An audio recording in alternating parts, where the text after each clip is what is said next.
TDP MP అభ్యర్థులు గల్లా జయదేవ్, మోదుగుల అవినీతి పరులని విమర్శించారు గుంటూరు జనసేన ఎంపీ అభ్యర్థి బోనబోయిన శ్రీనివాస్ యాదవ్.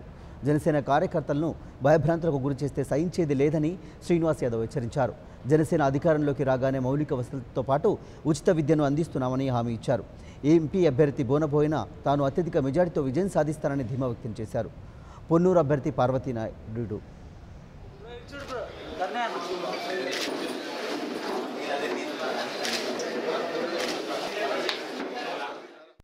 తెలుగుదేశం పార్టీలో సేవ చేసినా కానీ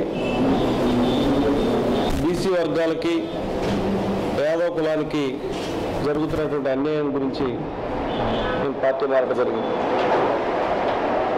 ముందుగా ప్రజలందరికీ కూడా నేను ఈ విషయాన్ని చెప్పదలుచుకున్నాను. ఎందుకంటే ఈ రోజున పేరుకే సామాజిక వర్గాలన్నీ కూడా సమతుల్యం పాటిస్తామని చెప్తా ఉన్నారు, కానీ ఎక్కడ కూడా పరిస్థితి కనిపించగానే నేను పార్టీ మాత్రం వాస్తవానికి నేను జనసేన పార్టీలో కార్యకర్తగానే పనిచేద్దామని వెళ్ళినప్పుడు పవన్ కళ్యాణ్ గారు నన్ను పార్లమెంట్ సభ్యుడిగా అవకాశం ఇవ్వటం, పార్లమెంట్ అభ్యర్థిగా నన్ను ఉండమని చెప్పడం, నాకు పార్లమెంట్ పోటీ చేసిన అవకాశం ఇవ్వడానికి ముందుగా పవన్ కళ్యాణ్ గారికి కృతజ్ఞత తెలియజేస్తాను.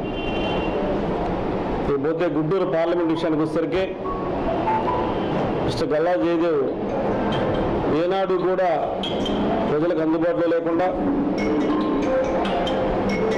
కనీసంగా జెడ్పీటీసీ స్థాయిలో ఉన్నటువంటి లీడర్లను కూడా ఆయన గుర్తించలేనటువంటి పరిస్థితి.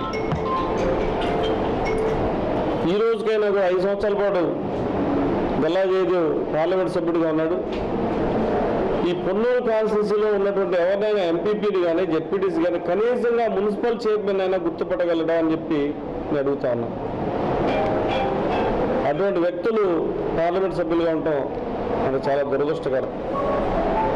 కార్యకర్తల కష్టం మీద ఎంపీగా ఎన్నికైన తర్వాత 5 సంవత్సరాల్లో కనీసంగా 5 సార్లు అయినా కూడా కార్యకర్తలతో సమావేశం ఏర్పాటు చేసుకోకుండా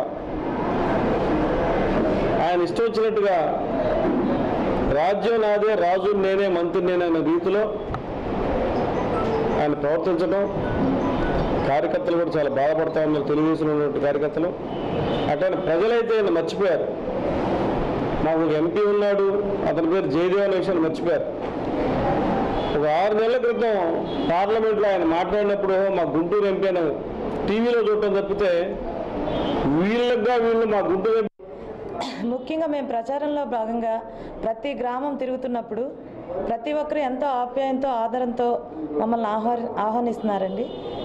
ఒక ఆడపడిచి ఇంటికి అయితే ఎలా వస్తుందో అలా మాకు చీర సారీలతో సహా కలిసి పెట్టి ఆహ్వానిస్తున్నారు.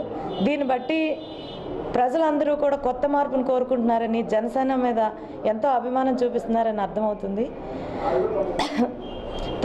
మేము నామినేషన్ వేసిన తర్వాత నుంచి తక్కిన పార్టీలు మాత్రం మా మీద చాలా కన్నేసి ఉన్నాయి. ఎందుకంటే మేము ప్రచారం చేసి మాతో ఉన్న యువత కానీ తక్కిన విద్యార్థులు కానీ ఎవరైతే మాతో ఉన్నారో వాళ్ళకి బెదిరింపు చర్యలు కానీ ఇవన్నీ జరుగుతున్నాయి. మేము వీటిని తీవ్రంగా ఖండిస్తున్నాం.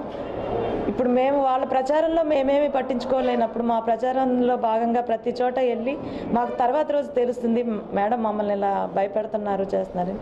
అయినా కూడా మేము ఎన్ని కష్ట నష్టాలైనా ఎదుర్కొని పవన్ కళ్యాణ్ గారు ఆశించిన అందరికీ సమానమైన జీవితాన్ని ఇవ్వాలని, సమానత్వం కావాలని, సామాన్య ప్రజలందరికీ చేరువలో మా పాలన ఉండాలని ఆయన ఆశించిన సిద్ధాంతాల కోసం మేము ఎంత కష్టపడైనా మేము మా పార్టీని గెలిపించుకొని తీరుతాము.